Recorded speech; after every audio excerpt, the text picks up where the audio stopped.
გამარჯობათ მეგობრებო, ყველას მოკითხვა, როგორც ყოველთვის ბედნიერება, სიხარული და კარგი განწყობა. ეგრეთ წოდებული ამერიკული ვოიაჟი აქტიურად თავდება, ერთ-ორ დღეში უკვე წავალ დეტროიტში და ეხლა ვიმყოფები სან-დიეგოდან გამოვედი, უკიდურესად, ეხლა რუკაშროს შეხედო, უკიდურესად ამერიკის დასავლეთ სამხრეთ ნაწილში. მთელი კონტინენტი უნდა გადავლახოთ, მოვხდეთ მიჩიგანში, მერე მოვხდეთ ნიუ-იორკში, მერე ნიუ-იორკიდან გადმოვფრინდეთ თბილისში და ასე შემდეგ.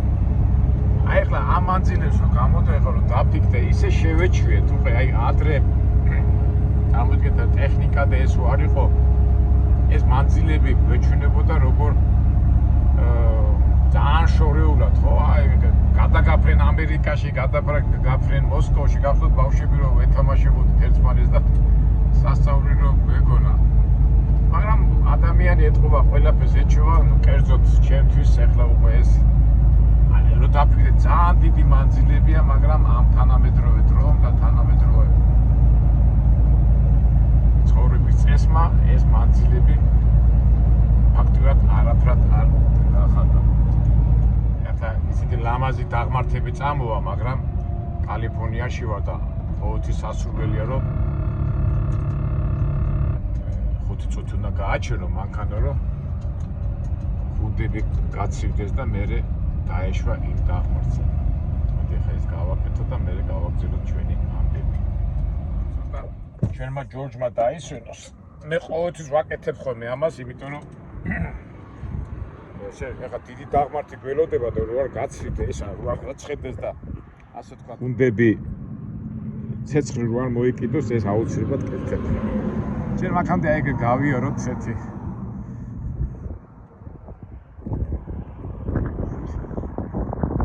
ამაზე ბუნება, მაგრამ ნუ სიარულშიც ახლა ჩვენ ესეთ ლამაზ ფერს გავივლით. ცოტა მოსაბეზრებელი ის იქნება, მაგრამ მე ჩვენ როგორ ვაკეთებთ ხოლმე ამ მოსაბეზრებელ ადგილებში უკვე ვიწყებთ ლიტერატურაზე სიარულს.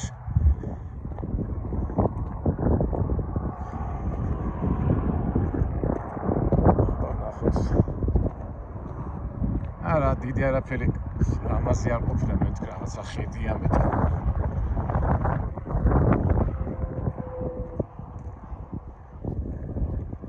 ამ თასიკით გადადიხარ არის მექსიკა. მექსიკის საზღვარი აქეთ უკვე მესაზღვრეებით განა. აი დიდი არაფერი ახ მე მგონია ცოტა რაღაც საინტერესო რაღაცა იქნებოდა. წავიდეთ ესე ჩვენ ჯორჯთან ცოტა გაცივდებოდა ხუნდები და დავიძრათ. დავეშვათ დაღმართზე. არ ვიცით მეგობრებო თქვენ როგორ, მაგრამ მე ყოველთვის აი ბავშვობიდან ამერიკაზე წიგნს რო წავიკითხავდი, ნუ კინოებიდან გამოდიან ჩვენ დროს იმდენი ამერიკული კინო არ გამოდიოდა, მაგრამ აი უცბად ამერიკაზე ლაპარაკს რო იწყებ, აი ესეთი ბუნება მოგდის თავში ყოველთვის. აი დამეთანხმებით თუ არა, ნუ მე ყოველ შემთხვევაში კი ეხა ზოგი იტყვის ნიუ-იორკის სათავჯენები, რაღაც გიჯობები, მაგრამ ნუ არ ვიცი, მე პირადად ამერიკაზე რო ვიწყებთ ხოლმე საუბარს, აი ეს ბუნება თავში. მერე მომდიოდა თავში ეს კალბოები, წემსები ხო, ათრახი და ცხენებზე და მერე რა თქმა უნდა ინდიელები და ასე შემდეგ. ზოგადად ადამიანს ყოველთვის ახასიათებს, ხო, რაღაცაზე რო დაიწყებს საუბარს, ის წარმოუდგება მერე, ხო? მერე დასახმარებლად წიგნის დაბეჭდებას ამატებს, მერე ვთქვათ კინოდან ან ფილმიდან მიღებულ შტაბეჭდებს და იქიდან წარმოდგენა ექნება. მაგალითად უცბად საქართველოზე რო იწყებ ლაპარაკს, მე რა თქმა უნდა უცბად თები მომდის კავკასიონის და მეორე რიგში თბილისი. ვთქვათ იტყვის სიტყვა სტალინს და რა თქმა უნდა გახსნა. მე ჩემ პირად იმეებს ვიძახი, რა შეექნება რომ უცბად წარმოვიდგება ეს ფორმიანი კაცი, რომელიც ასე გაბრაზებულია რომ თელ დედამიწას დაერია, ხო? სიტყვა დედას გაიგებს ადმე და უცბად საკუთარი დედა ამოგიხდება წარმოდგენაში და მეხსიერებაში. იტყვის სიტყვა ბავშვობას და უცბად მე პირადად ამ ახსენდება ყოველთვის აი 5-6 წლის ასაკი. რა ვიცი, აი ეხლა ისეთ თემაზე ლაპარაკობ წარმოდგენებზე და რატო დავიწყე ამაზე საუბარი. ამერიკას საიდან უკვე რამდენი ვილაპარაკე წლებზე, მაგრამ უცბად ამერიკის წარმოდგენაზე, ხო? და აი წელებზე რო იტყვი ხოლმე, მაგალითად დოსტოევსკის რო იტყვის სიტყვას უცბად აი რა ქვია, ღრმა აზროვნების ნაწარმოებები გახსენდება.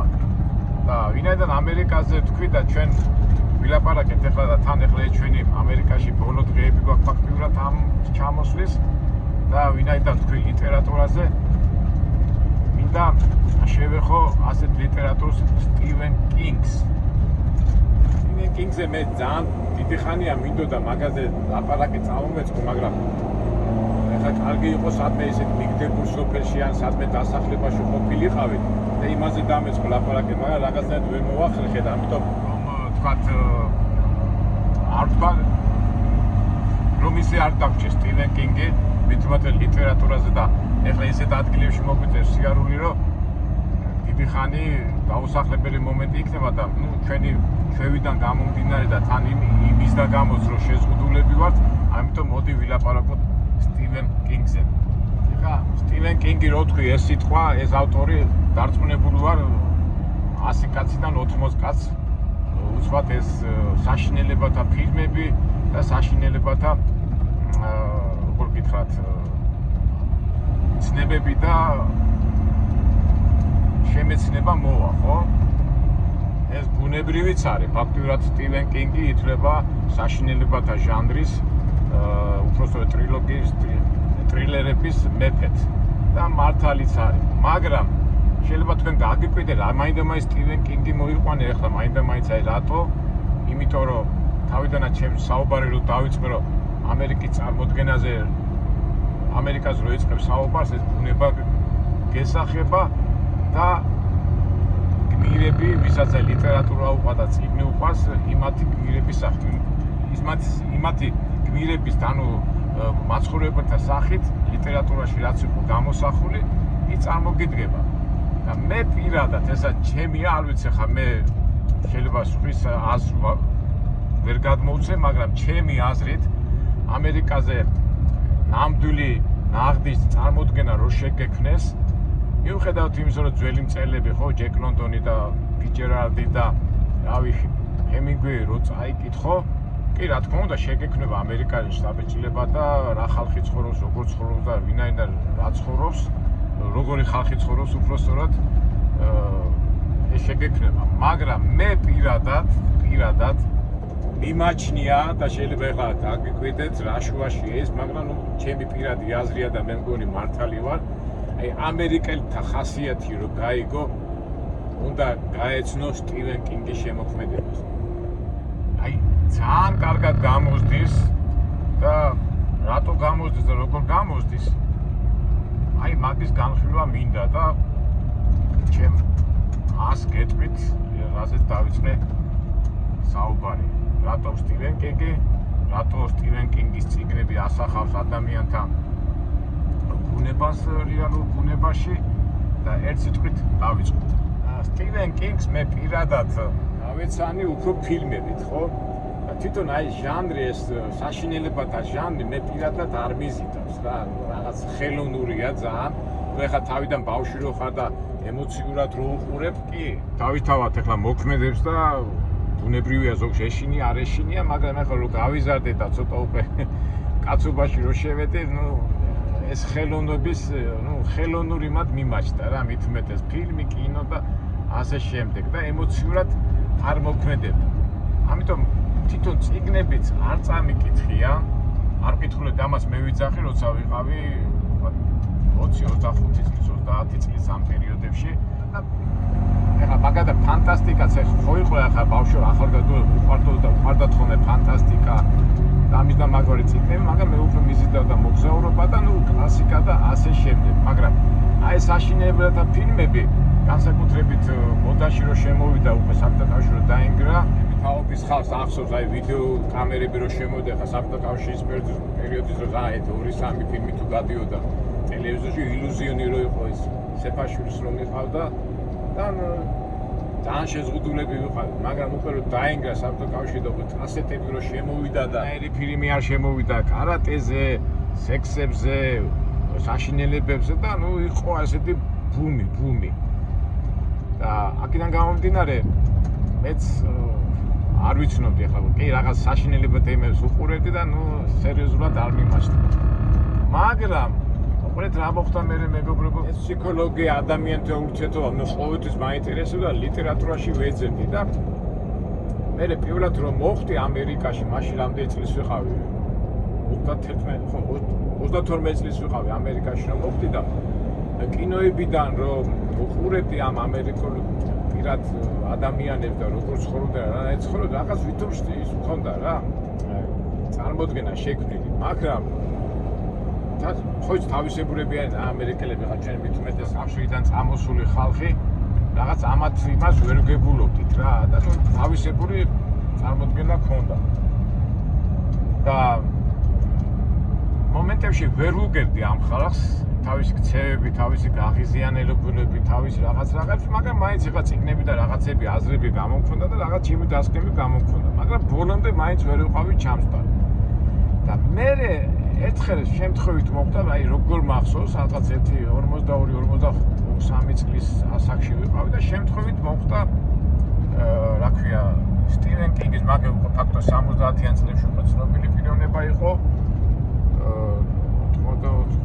80-იან წლებში გახდა უკვე ძალიან პოპულარული 90-იან წლებში უკვე კინოების გადაღება დაიწყეს და მეც უკვე მაგ პერიოდში უკვე 2000-იან წლებში გადავავლე თვალი, მაგრამ რაღაც არ წავიდა, მაგრამ უყურეთ რა მოხდა, რაღაცნაირად ისე მოხდა რა, აი როგორ ვთქვა, აი გამიწყინდა თუ რაღაცა 90 ხო ამერიკაში პირველად 98 წელს ხო მოხდი და რაღაცნაირად თავში ამომივარდა სტივენ კინგი. მეთქი ეს ხალხი რაღაც რო გავიგო ამ ხალხის ხასიათი მეთქი. რაღაც სტივენ კინგის რაღაც გამოზდის მეთქი. თუმცა ჯეკ ლონდონი და ისინი უკვე წაკითხული მქონდა, მაგრამ ჯეკ ლონდონი იყო 100 წლის და ის ხასიათი და ის კი ქონდა ჯეკ ლონდონს აღწერილი ყველაფერი, მაგრამ რაღაც შორს მეჩვენებოდა და უცბად აი რო წავიკითხე სტივენ კინგი და აღმოვაჩინე რომ სტივენ კინგი აი თავისვე რა ქვია ადამიანების ხასიათს, ბუნებას ისე კარგად აღწერდა ეს 80-იან, 90-იან წლების, 2000-იან წლების ხასიათს ადამიანების ამ ამერიკელების რომ მეთქი არა ძმო, აი ეს არის მაგარი კაცი მეთქი. აი მაშინ აღმოვაჩინე სტივენ კინგი და აი ამას ახლა შეძლებდა უკვე ავხსნი რატო და როგორ. სანამ სტივენ კინგის შემოქმედებაზე ვიტყვი, კარგად სიღრმეებში ჩავად, მოდი მაგის ბიოგრაფია განვიხილოთ. ფაქტობრივად ყველა ადამიანი, ყველა ჩვენს და ნებისმიერი ადამიანი მოდის ბავშვობიდან და მისი ბიოგრაფიიდან. ესე იგი სტივენ კინგი დაიბადა ზუსტად ამ წელი, რამდენი წლის არის ახლა რაღაც 79 წლის არის. 20 წლებში დაიბადა, რა ზუსტად ახლა არ მახსოვს. და როგორ იყო იცი, ის დედა და მამა შვილი არ უჩნდებოდა. და აი ერთი 8-7 წლის ერთობლივი ცხოვრების შემდეგ ამ დედას, ამ სტივენის დედას უთხრეს რომ შენ შვილი 100 წელი არ გეყოლებაო, ისეთი ავადმყოფობა გაქვსო და ოის აუცრება სტივენ კინგის დედა დაორსულდა და დაიბადა პატარა სტივენი. საკმაოდ ავადმყოფური ბავშვი იყო, ავადმყოფობდა ძალიან ბევრს და გიგენიათ ეხა დედა როგორ გადაყოლილი იყო ხო ერთ ნანა თუ შვილს და აი თუნდაც ეხლა ბავშვი რო ცუდად გახდება და რაღაც სულ ყურადღების ქვეშ იყო ეს ბავშვი. აქედან გამომდინარე ამას სიყვარული არ აქვს. მაგრამ რა დაემართა უკვე სტივენ კინგს, ესე იგი 4 წლის ასაკში ეს მამამისი ავის თავში რა ჩაარტყა თუ როგორ დაარტყა და წავიდა საყინა სიგარეტის საკითხად და როგორც წავიდა აღარ დაბრუნებულა. 45 წელი სტივენის დაბადებიდან უკვე სტივენ კინგი რო ცნობილი გახდა, აი მაშინ გამოჩნდა მამამისი. და ყველას რო ეგონა რომ დაიკარგე ეს მამამისი, თურმე ამერიკის რომელიღაც ქალაქში წასულა, იქ რაღაცა ხალი გაუჩინა და იქ შეუქმნია ოჯახი. ეს რამხელად ტკივილია ხო, ავადმყოფი ბავშვი, პრობლემები და იხსენებს სტივენს დედამისი, აი ესე იგი 3-4 სამსახურში მუშაობდა თან ეს ავანტყო ბავშვი და ნუ მაქსიმალური ჩავდო დედამისმა ამ სტივენის აღზრდაში. ნუ რას გულისხმობ, აი გადაყოლილი იყო და ეს სიყვარული და ეს სიტყვა ამას კარგად აღწერს თავის ნებისმიერ რომანში დედისა და შვილის სიყვარულს სტივენ კინგი აი რაღაც სასწაულად აღწერს და ეს არის ამის შედეგი, რომ ის დედის მიერ შვილის მიერ სიყვარული რომ იბრძოდა ეს ქალი რომ ეს შვილი გადაეჩინა ყოველთვის ჯანმრთელი ყოფილა, ერთ სიტყვით გადაყოლილი იყო და ამას ქვია უბრალოდ ძალიან მართლაც სიყვარული. მართალია სტივენს სიყვარული არ აკდა, მაგრამ აკდა ბევრი ფინანსური და ასე მატერიალური უჭირდა და როგორც ყველა მარტოხელა ბავშვები რომელიც მამის გარეშე და ისე იზრდებოდა ქუჩაში. კერძოდ პორტლენდის ქუჩაში. პორტლენდი არის აქეთკენ სანაპიროზე ორეგონის ადმინისტრაციული ცენტრი. ხშირად სტივენ კინგის წიგნებს რო ლაპარაკობენ და გარჩევები რომ მიდის ხოლმე. ხშირად ამბობენ რომ სტივენ კინგი არის საბავშვო მწერალი და გაგეკვირდებათ. ეს მაგათ ყრილობებზე და უბედურებებზე, მაგრამ აი ბავშვის გრძნობებს, ბავშვის შეგრძნებებს, ბავშვის საერთოდ ყველა მწერალი ითვლება ის წერალია ძლიერი, რომელიც ბავშვის გრძნობებს და ბავშვის ხედვით უყურებს სამყაროს. აი და ვისაც რომელ წერასაც ეს გამოვიდა, ბავშვის თვალით დანახული სამყარო, ის არის ძალიან ცნობილი მწერალი. აი თუნდაც ჩარლზ დიკენსი, ჰარი პოტერის ავტორი რო არის და ჩვენი აკაკი წერეთელი ბავშვობის ის რა აღწერი ან ნოდარ დუმბაძე რო რა კარგად აქვს, იმიტომ რომ ბავშვის ის არის ძალიან ისა ჟულ ვერნი, რავი, რამდენი მწერლები არიან, იმიტომ რომ ხედვა არის ნუ უნიკალური, იმიტომ რომ ძალიან გრძნობიარია, ძალიან ფაქიზია და ვისაც ეს გამოსდის, ეს ძალიან წარმატებული ხდება ლიტერატურაში ყოველ შემთხვევაში. და აი თქვენ თუ წაიკითხავთ, ყოველთვის ამ ბავშვის შეგრძნებები იგრძნობა მის ნაწარმოებებში. სტივენს დედა კი ყავდა, მაგრამ დედას ყავდა 2 და დეიდები და ამ ქალთა გარემოცვაში გაიზარდა პატარა სტივი, მაგრამ ერთ-ერთ დეიდას ქმარი ყავდა ლიტერატური და მაგათთან რომ სტუმრად მიდიოდნენ სტივენი და დედამისი, იმ ქმარს ჰქონდა დიდი ბიბლიოთეკა. და აი ეს ბიბლიოთეკა ძალიან დაინტერესა სტივენს და ფაქტობრივად ძალიან ბევრს კითხულობდა, აი რო გახდე დიდი მწერალი თუ არ იკითხე გამორიცხულია რა. და მთელი ის მაგას ხო თვალები არ უარ და ეს სათვალები ეხლაც არ უარ და მაგრამ კითხულობდა და ჩათვალო რომ ბოლოს გახდა რომ მასწავლებლებაზე ჩააბარა ლიტერატურაზე და ფილოლოგიაზე. რამდენჯერმე ეცადა რაღაცა მოთხრობა დაეწერა, მაგრამ თავიდან რაღაც არ მოეწონა. და რაღაცა რამდენიმე რედაქციაში მიიტანა, რაღაც ჩვეულებრივი მოთხრობები დაწერა, მაგრამ წარმატება არ ჰქონდა და სტივმა დაანება წერას თავი. მაგრამ მე უკვე მასწავლებელი რო გახდა, ინგლისური ენის მასწავლებელი იყო პორტლენდის რომელიღაც სკოლაში და ძალიან უყვარდა ძალიან აქტიური ლიტერატურა, ის რო არჩევენ ხოლმე ბავშვები რო დაჭერენ თემებს და იქ ხარ თავისუფალი თემა გახსოვთ ჩვენ სკოლიდან რომ მოვდიოდით და რო ყვებოდით ხოლმე ჩვენ სკოლებშიც ამბობ აი თავისუფალი თემა დაწერეთ, თავისუფალი თემა და სტივენ კინგს უყვარდა ამ თავის მოსწავლეებს აძლევდა ძალიან ბევრ თავისუფალ თემებს. აბა ეს დამიწერე და ესე იგი 10 წელი იყო მასწავლებელი. 10 წლის განმავლობაში იმდენი თავისუფალი თემა წაიკითხა, რომელიც მოდიოდა ბავშვებისგან. და აი მან უკვე რაღაცა რომელი ნაწარმოების, რომელი თავისუფალი თემაც მოეწონებოდა, იმას ინახავდა. ნუ თავისთავად გასებას მიეცემდა მასწავლებელი, მაგრამ ეს სტივენი ინახავდა ამ ნაწარმოებებს. მაგრამ რა აღმოაჩინა, რომ ამ ბავშვებში სამწუხაროდ, ახლა მაინც ხო იცი ბავშვები ძალიან გულწრფელებია, თავის ოჯახის ამბებს ყვებოდნენ, იქ თავის მეზობლების, თავის შიშების, თავისი რაღაც ცნობების, რომელიც ბავშვური გონებით გამოხატავდნენ ამ ფურცელს. და ერთხელაც ამ ბევრი ფიქრების შემდეგ ისევ აღუდგა სურვილი, რომ რაღაცა დაეწერა ამ სტივენს და უკვე თავში დაიწყო ტრიალმა იმ თემებმა, რაც ბავშვები წერდნენ თავის საკრასო ოთახში და ახლა ბავშვები ხო როგორ ცნობიერები არიან, ზოგჯერ სიზმარი, ზოგჯერ რაღაცა შიში, აი ტყეში წავიდნენ რაღაცა ვიღაცა შეხვდა რაღაცა და ზოგიერთის ისე მოეწონა და ადგა და ერთ-ერთი ბავშვის სიუჟეტი თავისებურად განავრცო. ახლა სად ბავშვი დაწერდა, ამან განავრცო და რაღაცა მოთხრობა გამოუვიდა. ეს აჩვენა ახალი მოყვანილი ყავდა ცოლი. სხვათა შორის საერთოდ ხო არის ახლა წერილები ცნობილი ადამიანები, რომ 1-2 ცოლზე არ მოუკვდებიან, იგი და მისი ცოლი ძალიან ისეთი მაგარი ოჯახი აღმოჩნდა, 3 ბავშვი ყავდა, დღემდე მაგათი სიყვარული და ეს ოჯახური, როგორც ვთქვათ, ეს ურთიერთობა სამაგალითოა მთელ ამერიკაში.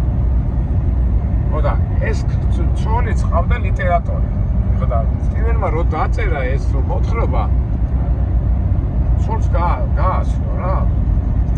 გაიცნო მისი ცოლი და ახტოა და რაღაცა შესწორებები გააკეთა და მე ამასო ვარიანტი ეს ისეთი მოთხრობაა, სახელი ვერ ვიცენ, რაღაც პატარა მოთხრობა იყო დაწერილი და მე რედაქციაში მივიტანე.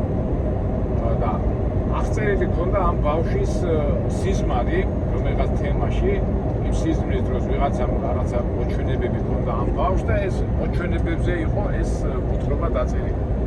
მაგრამ ისე კარგა და ისე ყველაფერი აღწერილი, რომ რედაქტორმა რო შეამჩნია ესა, უცბად დააფიქსირა, რომ ეს უკვე ძალიან სერიოზულ ლიტერატურთან ქონდა საქმე. ნუ თავისთავად ეხლა ფილოლოგიის სპეციალისტი იყო, იქ თავის ცოლიც დაამატა და აი რომ დააკვირდეთ ხო და რას ვამბობ და ეს რედაქტორმა ეს რო დააფიქსირა, რომ ძალიან სპეციალისტთან ქონდა საქმე, პირდაპირ კონტრაქტი დაუდო და უთხრა, რასაც დაწერ, ყველაფერი ჩემ გარეშე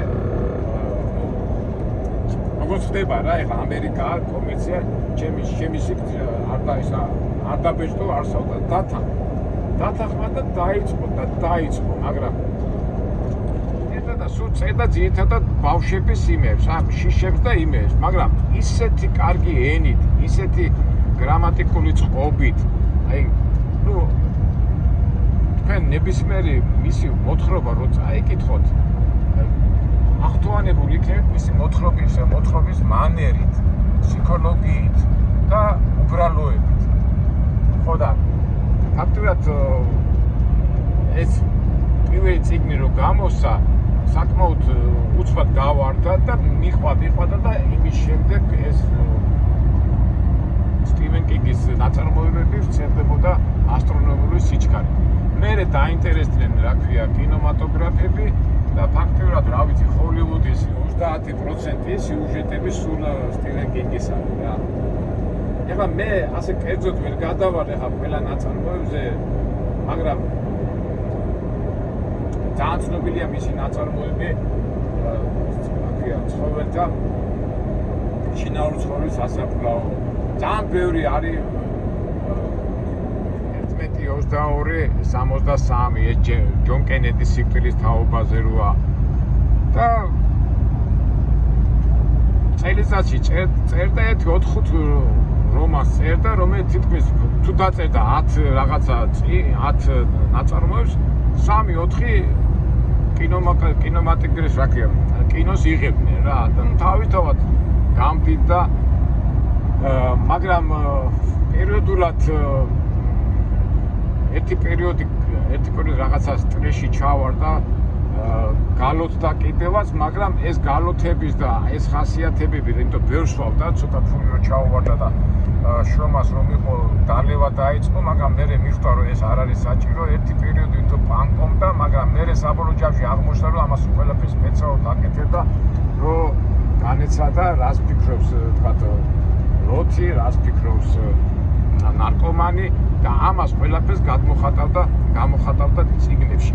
ამისთავად მე თავისი ცოდნა რაც ბავშვობაში მქონდა მიღებული, აი მის ნებისმიერ მოთხრობას რომ წაიკითხავ, კი, რაღაცა იქ საშინელება არის, მკვლელობებია, რაღაც იგონებს რაღაცეებს, მაგრამ მთელი მისი არსი არის ის ასახავს უბრალო ამერიკელების აი ჩვეულებრივ ქუჩაში ძოლებზე, რა ვიცი, და მე მგონია რომ აი ცოტა კი მართალია ზოგი ცუდა თავდება, ზოგი სიკვდილის სისხლით იმით, მაგრამ აი სილაღე და როგორ გითხრათ, აი ეს კარგი თხრობის მანერა, რა ვიცი, აი ძალიან მაგარია რა. ეხლა მე შეიძლება კარგად ვერ გამოვსახავ, მაგრამ აი მეც ეხლა რომ მოვდივარ ხოლმე, რომ კითხულობ, ხო, აი იყო ვიცი ფერმერებს როგორ დაველაპარაკო, რაზეა გაბრაზებული, როგორ არის გაბრაზებული, რა უნდა, რატო ასე სტრესულ მდგომარეობაში. მე ფსიქოლოგია, რატო ცემენ თქვა ქმარიცოს, რატო კნავს ქმარიცო, ისა ბავშვი, ამ ბავშვი რატო მკვლელი და რა ვიცი ახლა რამდენია აი ეს გრძნობები ყველაფერი აი ფსიქოლოგიური და რა იწვევს და როგორ იწვევს ეს ყველაფერი ამ მის მოთხრობებში წერია და რო კითხეს მე სტივენ კინგს რომ აი როგორ საიდან მოგაქვთ ეს სიუჟეტებიო აი ეს ვიდეო მაგერად ანახი და მე ხა ყველაფერი რო კითხავთო ჩემს საიდუმლოს რატო კეთდა არა აი ზოგჯერ ამე დამესიზრებო ზოგჯერ რაღაც კინო შევხედავ და ძალიან ბევრი დოკუმენტური ფილმებია სტივენ კინგის შესახებ და არის ერთ-ერთი ეხლა არის 69 წლის არის და ისე უბრალოდ ისე წყნარად ისე მშვიდად აკითხეს ყველაფერს რომ ადამიანი მილიონერია მაგრამ თავის უბრალოები თავისი როგორ გითხრათ აი ჩვეულებრივი ადამიანების გამოხატვით ძალიან დიდი პოპულარულია და მაგაზე ეს ჩვენია ეხლა ზოგჯერ იმ დროს კითხეს კაცო რომ სულ ამ საშინელებებს რატო ყვებიო და არა რატო ზოგიერთი ისიც მაქვს მაგრამ საშინელები ხა ეს ეფექტებსაც იყენებს იმ საშინელების რაღაცებს თქვა ყრელობების გაუპატურების რაღაც გაუბედურებულებს მაგრამ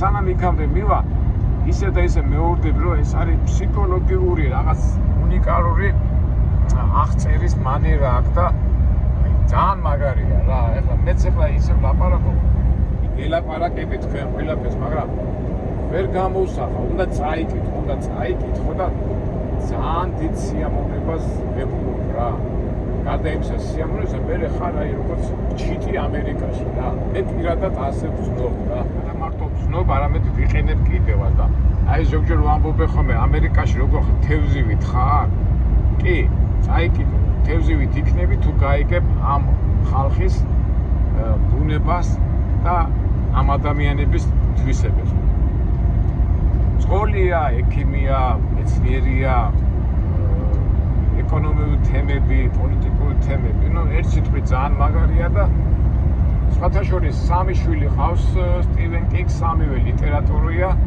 თავისებურად თავის წარმატებას ისინიც აღწევენ, მაგრამ თვითონ მამამ ყველას აჯობა ისევ და ისევ ამ თავისი მოთხრობის მანერით, უბრალოებით და გადმოცემის რაღაც უნიკალური მეთოდით.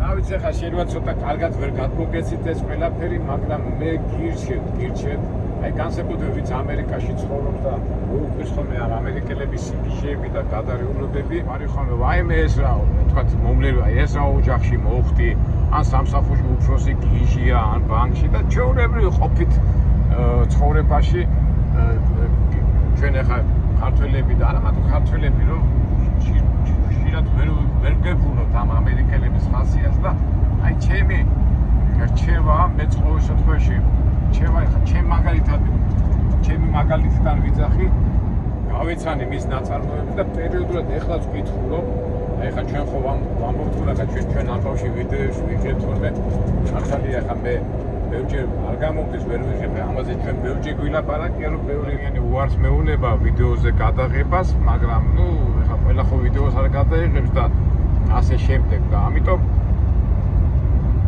ჩემი გამოცდილებიდან და ჩემი რჩევაა რომ ვინც ამერიკაში ცხოვრობს ან თუნდაც ვინც ჩამოვა თქვა ეს კურსი ეხა ტურისტი რო ხარ ჩამოსული შენ ვერ გაიგებ ამათ ვერ ჩატები ამათ ხასიათს მაგრამ აი სტივენ კინგს ვინც აქ ცხოვრობს და ვინც აქ მუშაობს